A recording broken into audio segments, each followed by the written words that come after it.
bum. Okay, this week we're talking about the rise and development of Zen by Alan Watts. Did you get a chance to read this, Bala? Yes, I did. Neat. Also, I have very, very small amount of memory, so I already forgot. So it will be coming to That's me as we okay. go through it again. It's a bit dense. I mean, it was really informative. It was very interesting, but the chapter is pretty dense with the I'm gonna call it theoretical history because there's a certain amount of it that's oral and not written down before a certain time. I always think about that with certain histories, right? Is like th- a lot of it is not concrete, but I get sorry, tangent in my brain is trying to like take me all sorts of places. Like I guess all history is like that. you know, history It's is not real. written by the victors and all that. You know what I mean, right? It is. And That's true. It's biased. oh, perfect. I'm glad to. So Kaylee says she's they've not read anything about Zen. They've been interested in Buddhism for a few years now, so it's kind of a fascinating read for them. So that's awesome. Um, Max popped into the chat to say that they're not involved and apologize for that. Um, so No enlightenment for them. I think this chapter on its own is really interesting for those who have been kind of studying or at least been peripherally aware of Buddhism, but want to know what the more minute differences are with Zen versus kind of a more Mahayana mindset. Mhm. And Yeah, there so, was a bunch of stuff I didn't even know because I'm very new to this, so yeah. that was very useful. Well, there are a couple of phrases that come up in this chapter that I think do a really good job of, I think, really displaying why Zen is simultaneously meant to be very straightforward, but almost in by this straightforwardness becomes almost inaccessible by the layman who often tries to make things more complicated than they need to be, if that makes sense. Um, Makes sense. so in its koans and its almost seemingly vagueness, right? Because it's so straightforward and it tries to avoid a lot of symbolism that it becomes nearly cryptically untouchable from my perspective for some people. Anyway, just something I was thinking It about. is practically inaccessible to me, so you're right there. And so I always like when things are talked about in flavor. I don't know why, but so it talks about the distinct. Alan Watts begins to talk about the distinct flavor of Zen. Kaylee says they've been following the Theravada tradition previously. They think their beliefs might actually be more aligned with Zen, and they agree with some point I made. Cryptically unacceptable sounds about right for Zen. I like that as a phrase. Um, Mhm. so I highlighted a bunch of stuff in this chapter. Not like a bunch. My normal amount. Those who do not speak, those who speak do not know. Those who know do not speak, and those who speak do not know. Is a very popular turn of phrase that gets used. Originally written by Lao Tzu, for those who are interested. Let's see. When we talk about so Zen I gets don't into think it. this. Hmm. I don't think it means what some people use it as, which is like "shut up." So that's No, not it's what not they meant to want to be. I say. don't think it's. Yeah, it doesn't come across to me as something that's like, hey, shut up. You just need to be silent and it'll come to you. So much as like. It gets later in the chapter refers to Yeah, an yeah, yeah. anecdote about the thundering silence. Oh, I love And it. Oh my God. I think that is probably more related to that concept than it is of a sit down and shut up mindset, right? Got it. Yes, yes, yes, yes, yes. We'll get there. Oh, sorry. Yeah, Don't it's distract me. fine. Um, but in Zen, I like this sentence. In Zen, there's always the feeling that awakening is something quite natural, and I love that because, so, to be perfectly honest, I'm also very biased in favor of Zen because there are many of the approaches and mindsets that I actually vibe really strongly with. Um, which is the sense that enlightenment is inherently somewhere, like you already have it somewhere in you to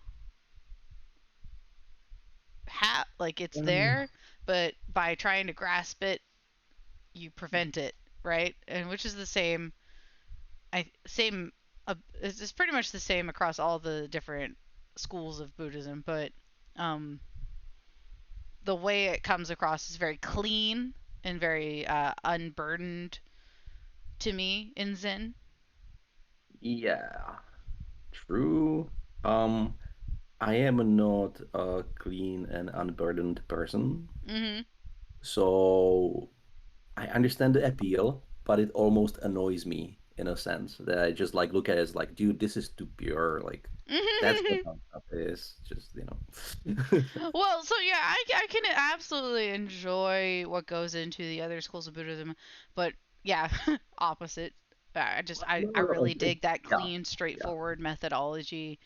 It feels very crisp and it feels very aha moment r- Mhm. rather than winding trails to get there that I can often feel with a lot of other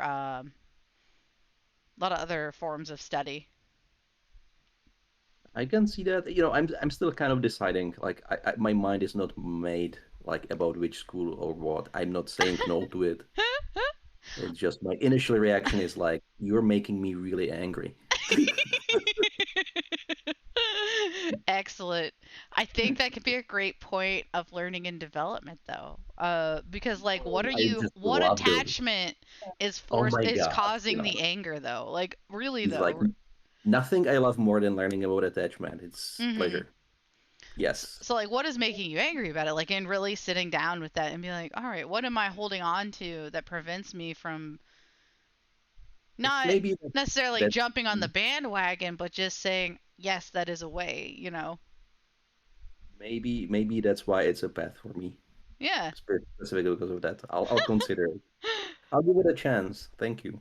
No, Thank you. I approach spirituality and I say spirituality as a vague umbrella term. Um, I approach the practice much like I approach a lot of things in the world. For instance, I'm horrifically terrified of heights, but every Mhm. opportunity I've had to get on a zip line or go rock climbing, I have done Wow, that's great. because I think pushing there's something revelatory in the pushing past of fear and real like trying to recognize, all right, how much of this is in me, what is a physiological response, what is going on mentally. And so it's it's this is going to sound stupid, but it's oddly like meditative for me to be in paralyzing fear. Okay, Nearly paralyzing fear, because it I can see reveals that. so much about my own mind to me. See that. Looks like we gained and lost Ben again. Yeah, Uh, yeah. Hopefully it's not afraid of heights as well. Yeah, just the mere discussion of heights was too much. Yes. Um. Okay. So yeah. Yep. Yep. Yep. Dip. Dip. Dip. Dip. Dip. Dip. Yeah. Yeah. Kaylee. I think you put it right. Like being afraid makes me hyper mindful. It put because you can't be anywhere else when you're afraid of something that's going on in the moment, right? Like that's where you are. Um. So it's almost like I don't want to say artificially induced mindfulness, but it's like mindfulness on steroids. Yeah. Yeah. Luckily, I have great training grounds for that. If I want to be terrified, I climb on a hay elevator in the Ah. dark, and I think that's the most terrifying thing I've ever done in my life, and I can do it any day if I want to. So Yeah. I don't, but it's there. Yeah, yep. Um During this chapter, Alan Watts begins to talk about the Lankavatara Sutra. What are, yeah, Lankavatara. Lankavatara. it's think Sri Lanka, Lanka, La- Avatar, Lanka, Avatar. Lankavatara. Yeah. Yeah, Sutra, and how there are these differences between a fast awakening or a slow awakening. And I thought that was interesting. I hadn't really thought about that. And even on this same like series of pages talking about the short path, I really like. I think I've heard these phrases and terminologies in passing, but I hadn't put really serious consideration into them. Um, and that this tradition is somehow tied into tantric Buddhism. The tantric being something once again that I had vague familiarity with, but no real study into, if that makes sense. that's fair. The message I mostly got was like, don't do it alone, like find a guru. And so I'm staying away from Mm-hmm. anything tantra. But that might be, I guess, naive. I don't know. Wait. Yoga is a form of tantra, right? I don't know. Is My it? understanding was that like these like various like physical things and rituals and Mm-hmm. they are like all that fall under the umbrella of tantra. So um I'm not sure if like the normal yoga that people are doing can be considered part of that. Maybe somebody can enlighten. I'll Google it. Let's continue meanwhile. Mm-hmm. I don't know. Now I'm on a consideration of yoga. So Oh, I think okay. So like there's tantric yoga. There's a specific tantric yeah, I like was like yoga. yeah, Okay. there's specific types of yoga. I think here in the US at least, or in probably other English speaking countries as well, yoga kind of just encapsulates this vague umbrella of stretching practices rather than anything super Buddhist related. You know what I mean? Like, Mhm. I almost feel like you can slap yoga on any class that has a mats and stretching, right? You know, like call it yoga. So I don't know that the word carries a lot of weight without a lot of context and history. Um, There. I just, as I think about it, like,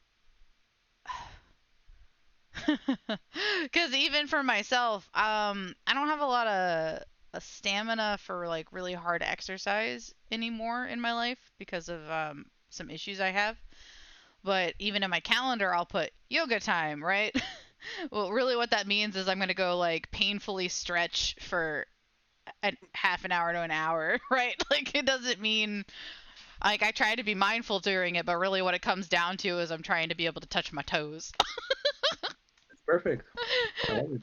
Love it. Yeah. And I think about that a little bit, like Yoga's not about the pain, really, right? I mean, yeah, it's for me. you can do it gently and slowly, I and swear, I like my body wants to atrophy at night. Like that's just like the 8 hours is too much for it, and it's like we have forgotten how to muscle. There's yeah, nothing here. And like I can't even put my feet flat on the ground. Like I walk on my toes when I first wake up because the muscles have gotten so tight in my legs Christ. that I can't Yeah, that so it takes a good like hour of being up and walking and stretching before I can walk flat-footed. sounds very challenging. It's Yeah, interesting. I don't say that to be like, "Oh, Paul Dass, her life is suffering." But life is suffering. It's okay. life is suffering, right? But this is just my particular flavor of suffering. At sometimes, you know. Yeah, understandable. Kaylee seems to vibe with my yoga practice as their own yoga practice. I'm glad I'm not alone. Um, this chapter had a lot of vocab words, which is always exciting. Yes. Yeah, um, and most of which I was not really familiar with, so hmm A that was lot of these useful. were very new words to me.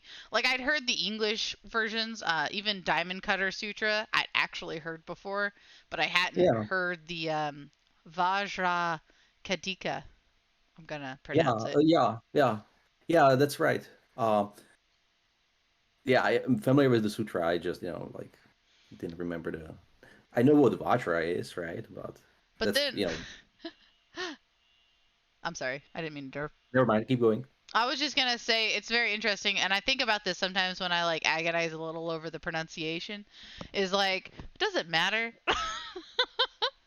And like I mean, it matters in that I want to be respectful to the language, but does it matter to know these words in the practice? And so then Oh, that's a I have. So I was talking to somebody, mhm and they said like, "Oh, I was studying. I was doing Buddhism kind of like my own way for a while, just kind of my own path."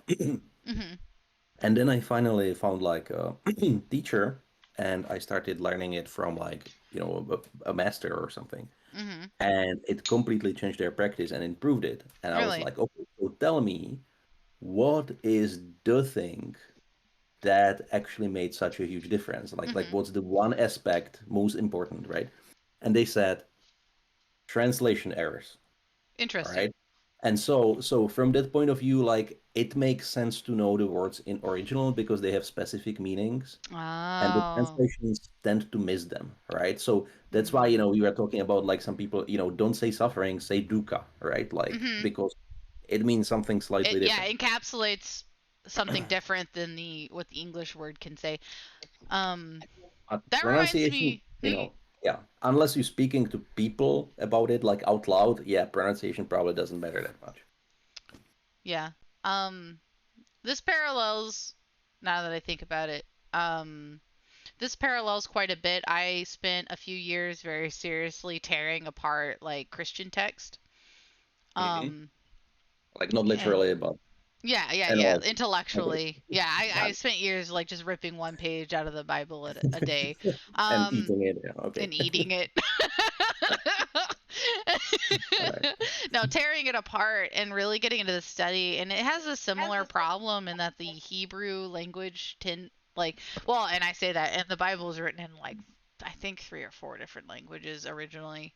Some of the texts are in Greek, some are in Hebrew, and anyway, so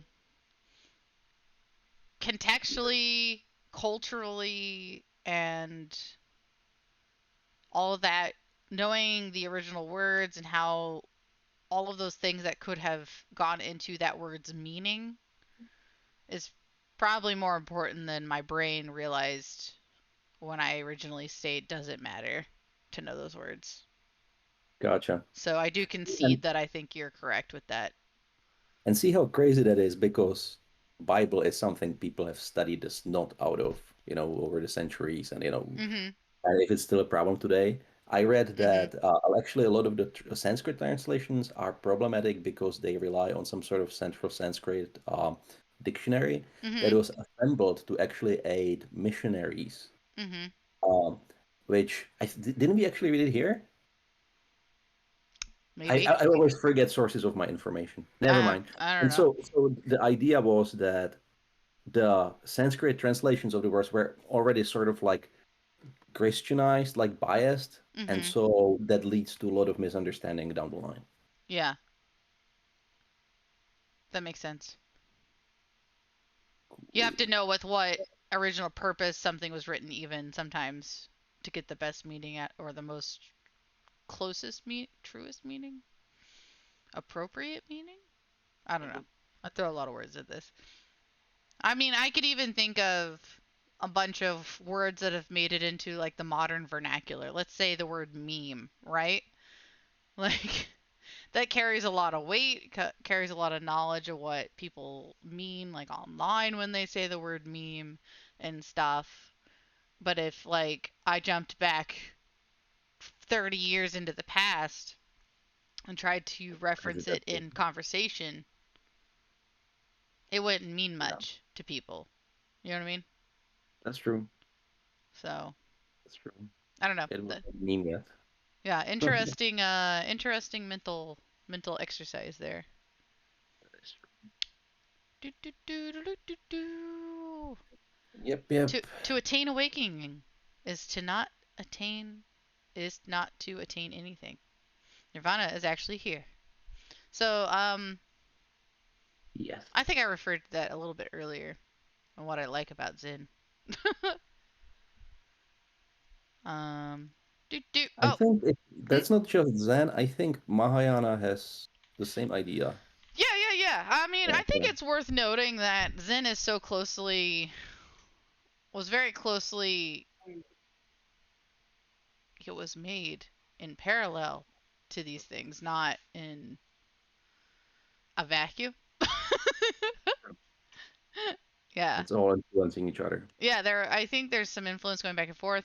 I think this is probably true of a lot of schools of thought at this time, right? Of things influencing each other. You even get a lot of I'm going to reference the Christian theology one more time of you get this a lot in some skeptics of Christianity who are doing a lot of research and who will reference the fact that a lot of other schools of thought were picking up on some of the main themes happening in the Bible, for instance, or the texts or the original writings for Christianity, and so they'll reference that at the time that Jesus was presumed to be about, Oh, yes. that um, his Amen. teachings paralleled some of the teachings happening in the East.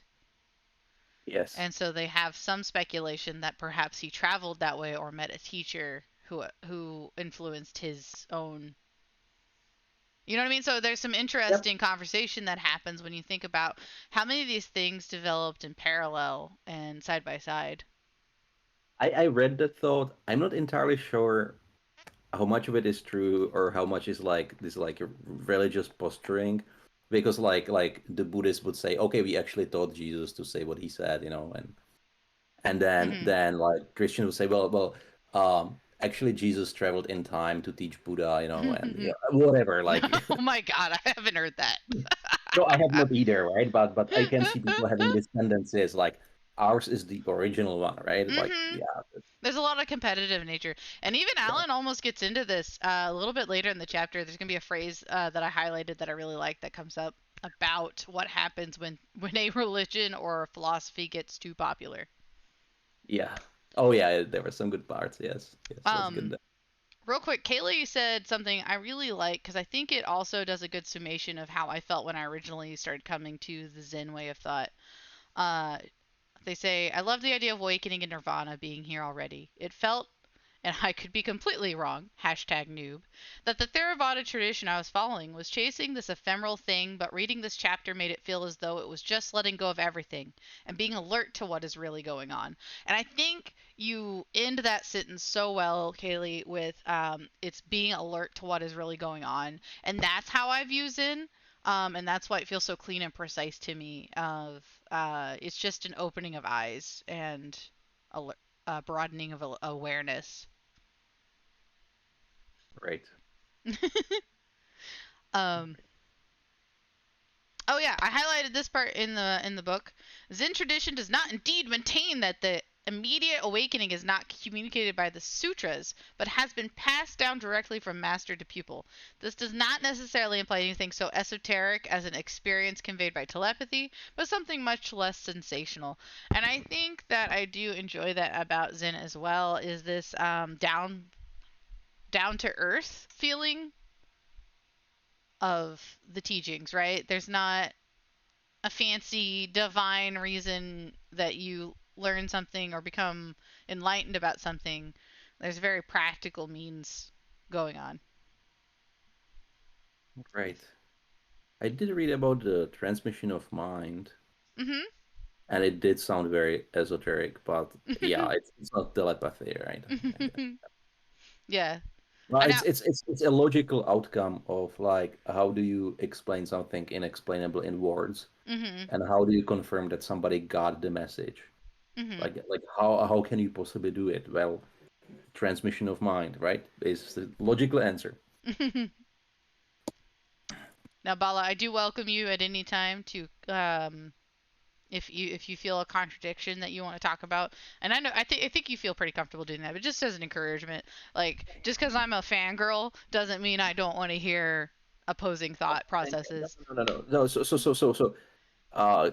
Criticism. I'm not really equipped to do that. Really, it's just my gut feeling, and Mhm. that was that there's a lot of like this orderliness and cleanliness and kind of like this like the images of the Zen gardens and stuff like that, and that's really weird, and I don't know why exactly. That just doesn't like connect. And the other thing is that I kind of got burnout on is so I was like rational a lot, and I realized that that's really just like a small part of the picture, and Mhm. the Zen seems to be more like heavily leaning on rational in the sense that they like destroy it, right? Like it's Mhm. you get koans and you break your head, and then rational thought is gone, and suddenly you have satori or something. Mhm. But what I was missing, I actually heard from other people who do Zen, is like the, let's say, the compassion part and metta meditation and those things. They don't seem to be too stressed, and in my mind, those are super important. At least they're Mhm. really important to me. And so from that point of view, like it seems that the Zen is missing something, and it probably isn't. It's probably in there somewhere. I just don't see it right now, Mhm. if that makes sense. So that's my criticism. Hmm. But it's fine. Go keep doing Zen. Like I know nothing about it, so Yeah. it's easily missed, right? I think Zen can feel like a breath of fresh air to somebody who maybe has come from a heavy baggage of spirituality. Oh, right. I can Um see that, and I have not. Right, I came with heavy baggage of atheism, so so it's not refreshing. It's like I want more of the juicy bits. yeah, I yeah, want the you're possibilities. hungry I for want all of that, fire. Right? and Yeah, yeah. yeah, That's yeah. such a different place to be in, though, I think. Yes, yes, that's If you true. get a lot of ex Christian church members will often have to they'll have to go to therapy sometimes from the toxic nature that has arisen in certain aspects of the church, and so many recovering Christians that I've talked to have experienced trauma from the way that they were brought through those teachings, like given those teachings, and just how deeply hurtful they could be at times. Of It's so sad yeah, because it doesn't. It's not there. It doesn't have to be. Oh well. yeah, and so it's always interesting to me getting into this practice, right? Really talking about these things and getting to turn them around in my mind and reflect on them, because it seems to me, my ignorant self, that it's much more difficult to walk away from Buddhism with any kind of actual trauma that wouldn't just be immediately related to one person, hecking it up real good. You know what I mean? Like it's not I the teachings so much as the people who might implement them that could mess up. You know what I mean? Yes, I can see what you say. Or I I don't know. or maybe that I feel like the teachings have less room to be used um as a weapon Yeah, of that's control. probably true. I Yeah. think trauma is possible, but it's probably gonna be of different kind. Like Yeah, it'd be like the nihilistic stuff, or yeah. Like I don't I know don't of know. any cults I've heard of that revolved Oh, around and Buddhist cults, of text. course. You know what I mean? That like where Oh, everybody yeah. was Yeah, there murdered. was that dude whose name I forgot. Somebody was sharing it where like people are like kissing his feet, and then they are talking at length about how they love kissing his feet, and Wild. those people look like very, very traumatized to me. Uh, Yeah. so it's possible to do it wrong. Yeah, yeah, that's fair. Like I said, I just hadn't heard of it. Um Yeah, I can see once again that, well, I haven't heard of everything. So, that's true. That's true. Well, let's just make sure we stay away from it, and it'll be fine. yeah, yeah, yeah. Oh, The creation of Zen would seem to be sufficiently explained by the exposure of Taoist and Confucians to the main principles of Mahayana Buddhism. I like this. There you go. That sounds great.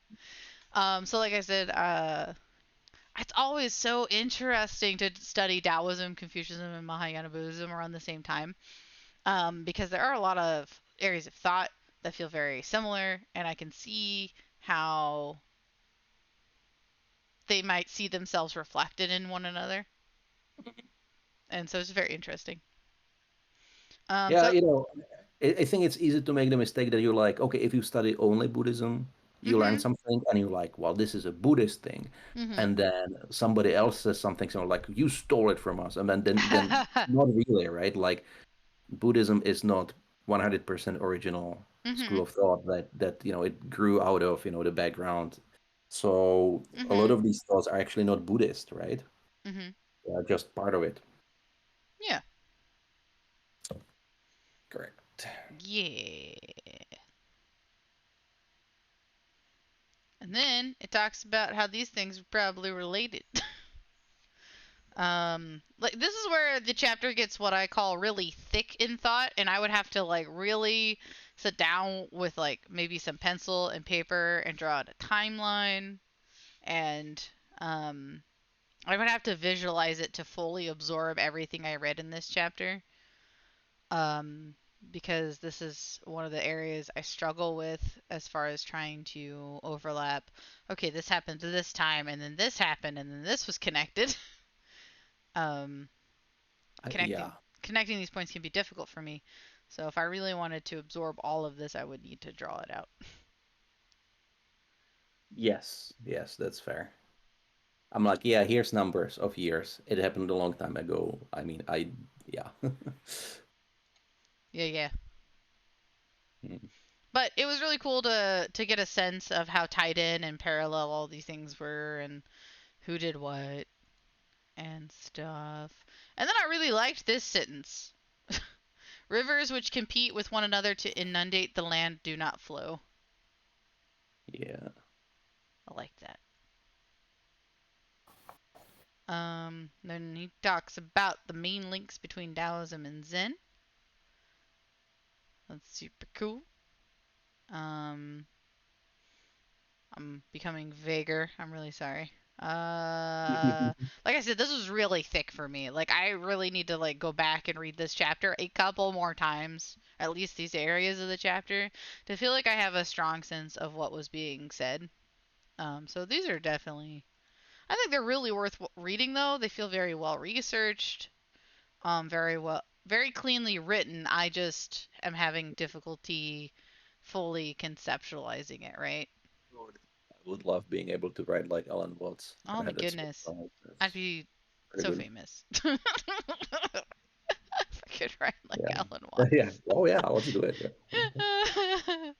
Well, and then as a couple people have said, I think in these meetings, Alan Watts's writing is just like he talks.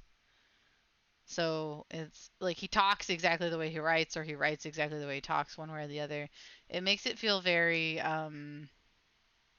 absorbable, I guess. If you like people who go on long tangents.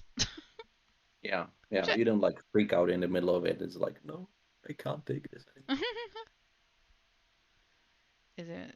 is it really surprising that there should be no surviving record of his existence until a little more than 100 years after his time? So that's one of those things where it made me reflect on how difficult it can be to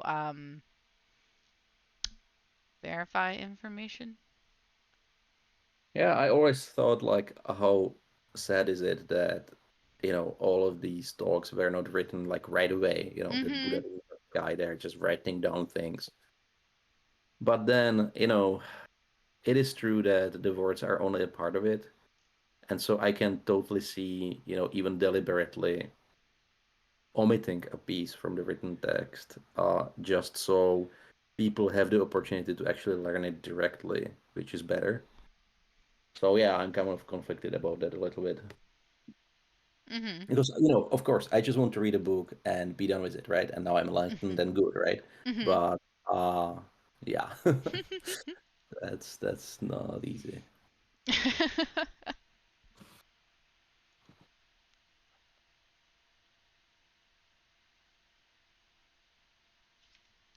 thought this was interesting. I hadn't really thought about the origin of Zen being Chinese in style versus and making an Indian origin seem improbable. Um, but reflecting on it, I think I can see those differences, but I would need a little further study to feel confident that I see those. Taste Um, of corn and the taste of chaw. oh my goodness, I loved that sentence. The taste of Zen and the taste of tea are the same. And I was like, oh, that's so true. All these Japanese, I mean Chinese puns. Yeah, yeah, I yeah. love Yeah. it. So, I love tea. well, like so the Chinese mentality was very different than Indian. So they had to redo things, otherwise the society would just outright reject it. Mhm. And so, a lot of changes happened. Maybe more stress on like the layperson path, Yeah. being able to do this on the side, as you participate in society. Instead of like the whole talks about the homeowners, right? And, rejecting everything and becoming a monk. I was a bit confused about the poem there Uh huh. because I don't know any Japanese, but I might know a Japanese word for 7 and 8, Mhm. and I didn't see it in Jinsei Nana Kurobi Yaoki. So I think the original Japanese might be truncated. Otherwise, it must be some ancient Japanese. I was Mm. just puzzling. Wish we had somebody who knows Japanese here. But yeah, yeah. Huh. The the, I don't the know. Well, Daruma so girls are. Japanese is so interesting because often it's almost if we were to when we translate it specifically, rather like word for word, rather than with it like the contextual like intent, if you will. It's backwards, right? So I can it's not in the same order as we would see it in English. I see what you mean. Okay, yes. Sentence structure is real different. I'm sure you see some, I don't know, but you probably see this a bit in the English versus Czech word order. Um, There are differences. I and know when then I'm, yeah, so like even in like so for instance, I'm conversationally fluent in sign language, not useful in voice chat on Discord, but fantastic. the sentence structure in or conversation structure in sign language is time, topic, action, modifier, negation. So like if I were to say I I don't like that, I actually say the not part at the end. I like it not. Yes, I see. exactly. I like it not is almost That makes exactly sense. it. That makes sense. Because the Um negation is very important to put it in a place where people notice it. and so I don't know if that might be part of why you're not seeing. Oh no, never mind. That's a detail. That never mind. Never mind. Okay, sorry. It's just yeah, never mind. Kaylee also appreciated the tea sentence as they quote a tea loving Brit. Oh yeah, Nice. yeah. The famous Bodhidharma story. We're basically drinking his eyelids. um Oh, and then we get into okay, so this story was wild to me that somebody cut their arm off and presented it Yeah, to yeah, yeah. Bodhidharma. I'm not sure if that's. I know the story. I'm not sure if it's like to be taken literally, but the I story is there. Yes, yes, it's just yeah. I was just Bodhidharma. Like wild. I really wish I lived when Bodhidharma lived, because I Just would just go and I would bother the hell out of him. it Like it sounds would like be it this would guy be did. amazing. Yes. And he got a Like sassy comeback when he brought his decapitated arm to yes, the yeah. to him. Bodhidharma is quite a character. Oh goodness, like I can't imagine. No, I Oh, literally can't imagine ever being so desperate for a nugget of wisdom. cut off my arm. Well, maybe if you actually saw Bodhidharma, you would cut off both of them. I don't know. I don't know. You're right. Maybe I'd be It so must have been amazed. I'd want amazing. everything and be like, take both my arms. I don't need them. Yeah. I actually knew a guy, he was a little bit Bodhidharmish, Mm like in appearance and behavior and everything. I can just totally see that person. It must have been amazing. hmm. Like, like the emperors was dissatisfied. Just like, this is so perfect. He's just perfect. And then like he stares at the wall until his like legs fall off. And Japanese till this day make dolls that don't have legs. It's like it's just perfect. Let's see. Where is that? Oh, there it is. Years old. No, that's not what I want to talk about. Where is it? What are you Nope. looking for? Oh well. Um, I thought it was coming up real quick, but I think it's much later in the chapter than I realized. I didn't highlight a lot because my brain was foggy when I Yeah, I was actually thought I reading. didn't. I didn't. Yeah, I have similar experience. Like I would usually have like many highlighting, and now I have like entire swath that are not. So I'm not Yeah. sure exactly why is that. And I like want to kick myself because I think it's worth sitting down and reading. I just I just glazed over some of it and I feel bad. I just felt like um Didn't do it justice. mhm. I don't know. It was interesting. It's good to have there, but I don't know. I wasn't Well, for me, mindful, I the chapter suppose. was mostly like contained a lot of pointers to things Mhm. that I like. Oh, I need to check this out. I need to look at Mhm. this. I need to read this. I know, and so on and so forth. So that was great, but there's like a lot of work Mhm. behind this to like appreciate it fully. Yeah, it's like okay, I need to go read that. Okay, now I need to go research that if I really want to get, you know. Yeah, Yeah. nice story. Yeah.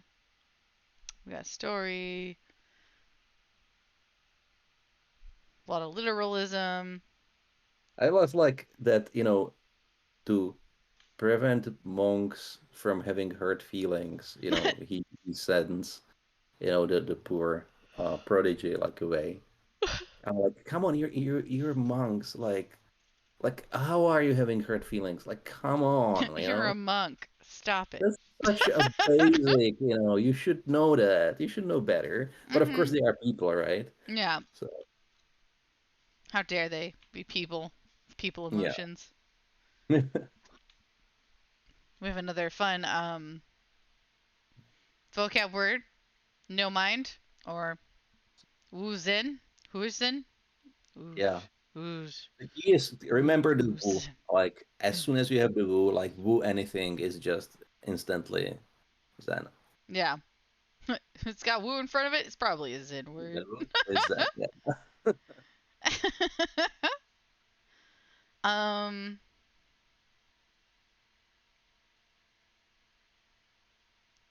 Oh, so we are Yeah. very close to what I was thinking. Talking about how to do this. Hui Nong um was kind of an interesting character, I think, if I'm recalling correctly. Oh, here we go. No, no, never mind. Anyway, I need to drop that other thought process. This one is all cultivation of concentration is wrong-minded from the start. For how by cultivating concentration could one obtain concentration? I thought that was interesting. I hadn't thought about it like concentration. Yeah. So yeah. And it gets back and forth like this practice without practicing, and a lot of the same mindset that I see in not just Zen, but like in other practices as well, of doing it without grasping it, I guess, without doing things without becoming so attached to them or the end result, right? Yes. Yes. And I can see it's true, it's correct, it's wonderful, Mhm. and it's not helpful for people who start with this. Well, then that's a worthwhile conversation. I think is Yeah. that Dupaya. Is that upaya? Sorry, not dupaya. Upaya. Mhm. Is that a Mhm. skillful means? Is that um I guess it must be, otherwise it wouldn't survive this long and it wouldn't produce so many people who are able to do this, right? I think Um, yeah, and I think some of that comes down to like what have you been primed for in some cases. Uh, you know, I think skillful means looks a little different depending on who your audience is. True. And the audience drawn most strongly to Zen is going to be of a different flavor than the ones drawn most strongly to Theravada or um, probably a similar flavor to Mahayana, but slightly different. That's fair. That's fair. Yeah. And you know what? It's almost like a, I guess it's almost like a koan, this thing, right? It's, Mhm. this is, how by cultivating concentration could one obtain concentration? That's clearly nonsense, right? Yeah. That's why you cultivate concentration, right? Mhm. But it's not, it's like a koan type of thing. Mhm. And the answer to it is by doing it right and figuring out, and yeah. Yeah, so it makes sense. It makes sense. Maybe I don't remember. I should have wrote a journal about what I'm thinking about things, because Hmm. then I could go back and I could see like exactly what I was thinking and how it did not make sense, or that sort of stuff. Maybe I always got it. I don't know. Like not like fully, but maybe the seed of like the understanding was always there even at the beginning. So now when I say, "Oh, this is impossible," like it's actually not true. Like it was always there and it was always possible. I'm just like dumbing myself down, sort of. See what I mean? It's Yeah, like, I well, mean I that's got it, exactly but what yeah, I think. yeah, Yeah, you're right on the nose on what I yeah. feel is the underlying intent behind Zen. Yeah. Right. If I look at it rationally, I would say, well, nobody can possibly get this, right? But Yeah. nobody looks at it completely rationally. So, Mhm. How could sitting in meditation make a Buddha? good question. And so it's the same like recognizing the absurdity in certain things and the foolishness that can be tied into putting too much into one thing. You get a lot of that. No, with these sort of sayings, like I think oftentimes, like you read it as, how could sitting make a Buddha? Therefore, the answer is like, let's not sit, let's stand, let's walk, let's. Mhm. But they usually mean like, how could entire category of what people are doing lead to this? So the saying means much more than what it's saying. Yeah, yeah, yeah. It's just using a specific example. Yeah.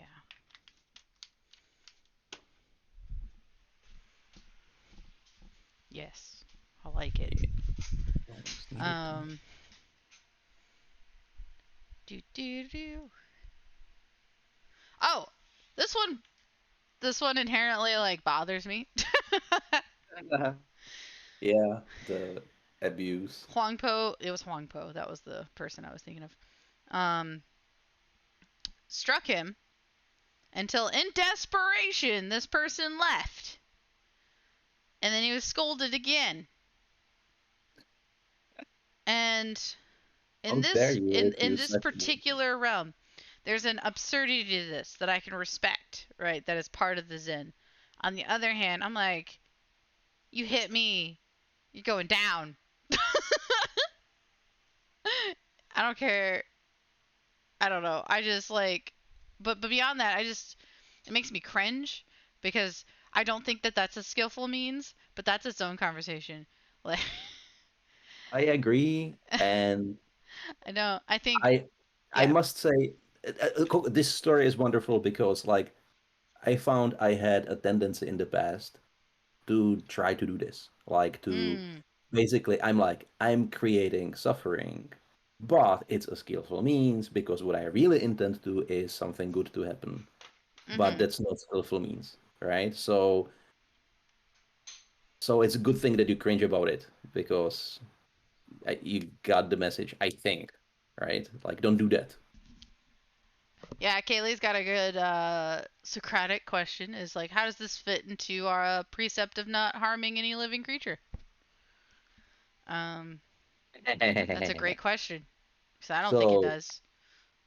Like, yes, but um, okay, so there's different like levels of understanding. mhm, And at one level, you cannot harm any living creature, no matter what you do. mhm, Uh, and another one, of course, you can. And so you have to understand it from that particular like level. mhm. Is how I understand it personally. Yeah, Because yeah. how can you harm any living creature where everything is one? You can't, Mm. right? So a terrible tragedy that wipes out entire continent. It's like it's okay, it's perfect, everything's great from that level, Yeah. right? And people are like, oh my god, like what sort of psychopath you are? It's absolutely horrible. How dare you? That's the other level.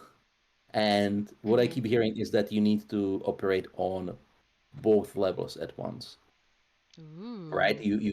You operate on the relative and you prevent actually real suffering, and then Mhm. you're also aware of the absolute where the suffering doesn't even exist, Yeah. and then you're good. Yeah. I just want to say that I don't think anybody in a position of authority should abuse it by uh yeah, Yeah, anyway. especially not on the internet. Let's not do Especially that. not on the internet. But then also you got somebody who's coming to you in a vulnerable place of like you know what's up. Like you have way too much authority and power to like I go don't like go it. I really smacking them don't like it. around.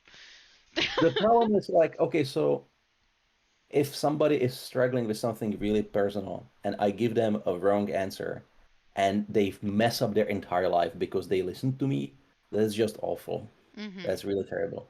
So, like, if that happens, I just like I try really hard not to give any advice because I just can't take it. See what I mean? Mhm. And on the other hand, like I encourage like everybody, please take things with a grain of salt. Like, Mhm. please, please, please. Okay. Like, hey, I'm doing my best, but that Yeah. might not be good enough. So Yeah, you ultimately you have to figure be it out aware. yourself, Yeah. right? So Yeah. Anyway, that was a nice divergence of discussion. Oh, here we go. This was it. It was popularity almost invariably leads to a deterioration of quality. And as Zen became less of an informal spiritual movement, the more of a settled institution, it underwent a curious change of character. It became necessary to standardize its methods and to find means for the masters to handle students in large numbers. And so I think we see that in a lot of cases, not just with Zen, but some other schools of thought, right? yep, And so it's scaled as well. it's really interesting to think about and look back at texts, right? Versus maybe what you're hearing modern teachers talk about and trying to, and I think it's worth taking into consideration that if you are working with a teacher, what mindset are they coming from? Are they coming from the more standardized like methods, or are they going back like are they kind of Yeah. further back than that The in their mindset? thing is, so I was listening to some podcast. This was really interesting for me because this is saying that this is a problem that happened a long time ago, right? To Mhm. Zen, right? Now, I have heard people say that Japanese Zen, as it is today, is suffering from Mhm. certain staleness, as they put it, because, like, in the mind of the population, it's like, monks who do funeral rites, and that's kind of it, Yeah. right? And so, exactly, it's an institution that has a specific purpose. It's, integrated in everything, and it's not like new and cool and, big Mhm. enough anymore. While in the West, where it's relatively new for us, like in a sense, they were saying that like the Zen is flourishing more, almost, right? Mhm. Thanks to that. Ooh, lost. Okay. Hope I didn't say something No, horrible. I don't think you did. They might have Okay, just had to go. so it was interesting that this is a problem that is not new. Mhm. I thought of it as a relatively new thing, but yeah, apparently happened a long time ago. Mhm. But I absolutely loved some of the solution. There was that master who had the three questions. That was my favorite. We'll get Mhm. to it. Um, yeah. Establish qualifications in imponderable realm of spiritual insight. Yeah, it's very interesting, and I like asking myself these questions of why is this a hoop or a box we have to check, like a hoop we jump through or things like It's fun that. to imagine you are, let's say, in the position. Let's say, imagine you're Bodhidharma, right? Or Mhm. any Zen patriarchs, like, and you have these practical problems to solve. Like, I have too many students. How Mhm. do I translate? It gives you a different perspective. Mhm. Instead of if you're like in a position of a student and you just like receiving, you're like, magic happens and insight comes, and I don't know where from, right? Mhm. Hmm. Everybody Oh has a yeah, place to that rest. that's it. That's it. Yeah, Oh this my is God. what you were talking about, right?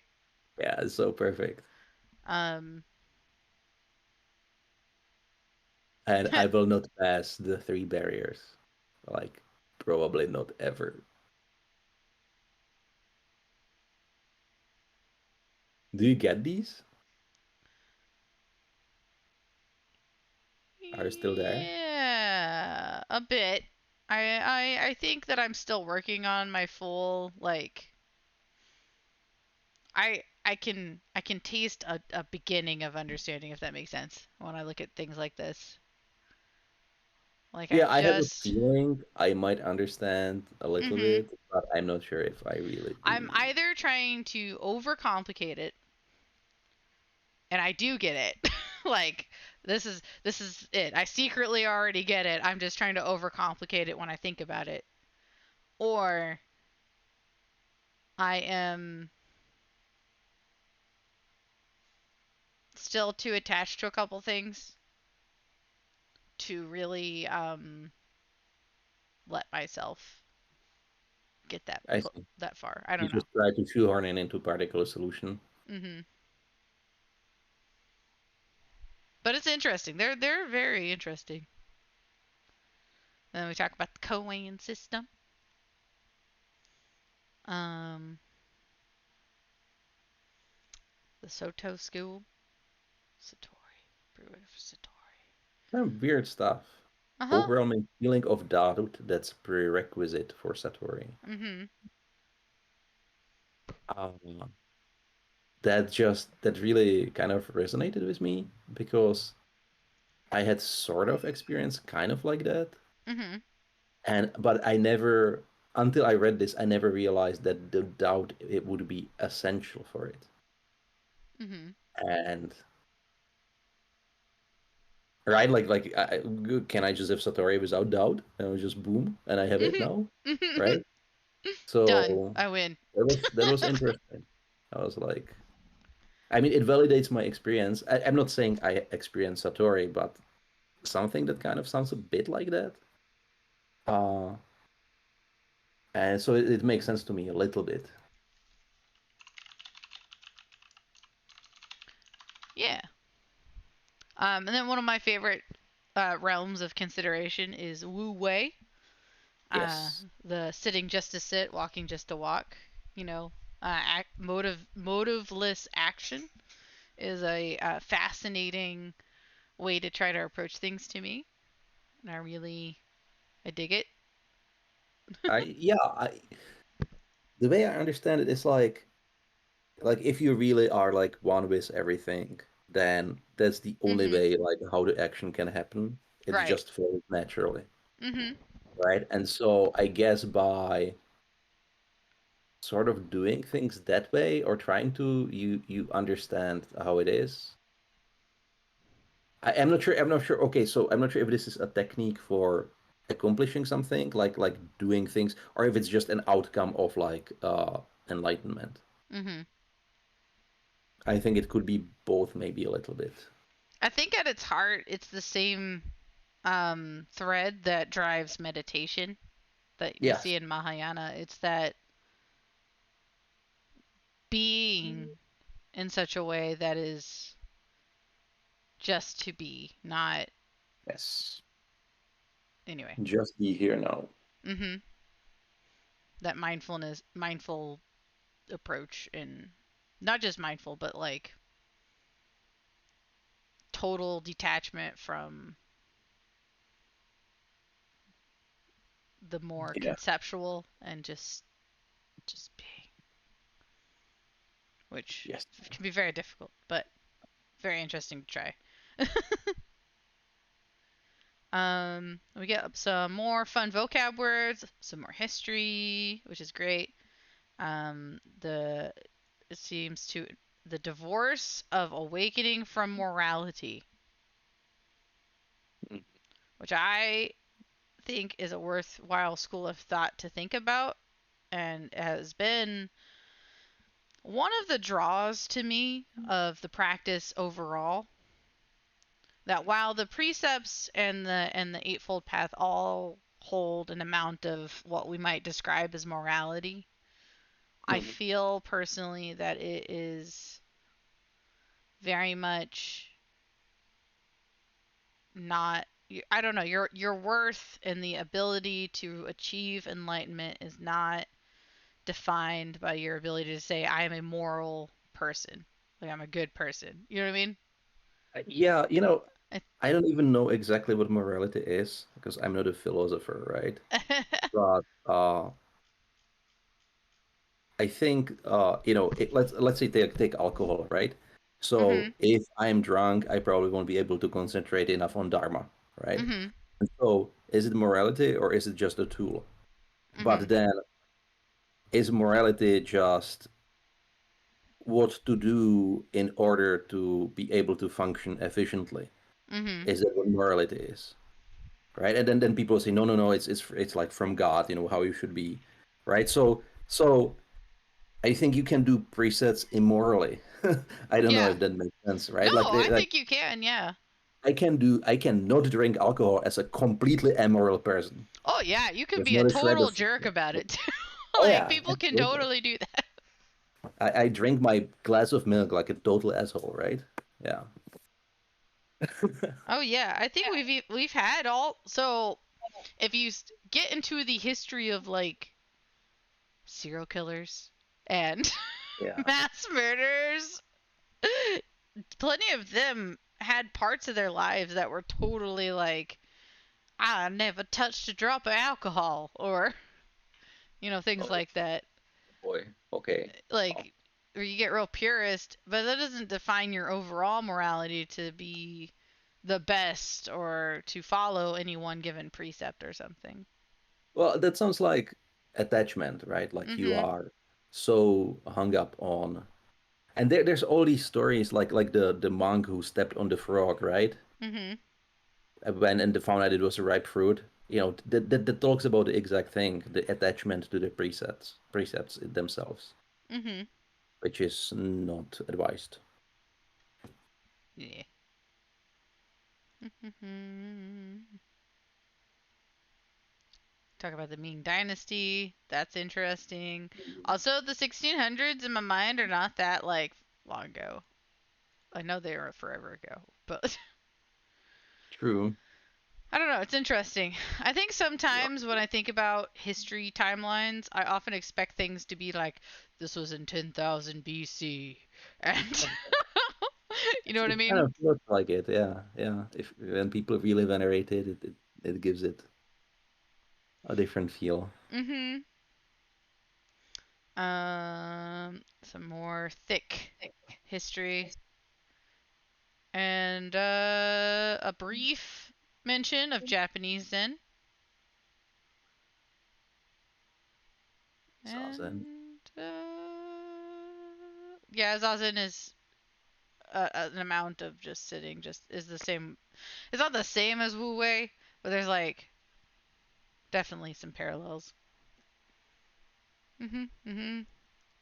Best thing in the Yes. world for jittery minds and agitated bodies of Europeans and Americans, provided they do not use it as a method for turning themselves into Buddhas. Well, well, I sure have jittery mind, agitated body. I find when I am on the ball with things, um, practicing Wu Wei helps a lot with my anxiety. Yeah. um, that aware, like very aware redirection of my mind to the moment and letting go of all the attachments and worries that I have can be very useful practice. But then we get very quickly, I could devolve into my favorite topic of how I think cognitive behavioral therapy and the Buddhist practice are incredibly tied in with one another. I can see that. Yeah, yeah, yeah, definitely, Mhm. definitely. Yeah. Well, if anxiety is understood as like a fear of something that happens in the future, right? Mhm. Then of course being in the present would cure it if you could really be in the present. Notably, Alan Watts does include like a ton of notes in his footnotes, like Yeah. where he explains why he did things and why he made choices or his understanding of history, right? Or translations. So if that's stuff that like interests you, that's a great place to look. It's I like, think this is very important. And I see many people like very diligently quoting, exact sources and stuff, mhm, which is just good form and helps you be really understood yeah, where you're coming from. So I like that a lot. I wish everybody did that all the time.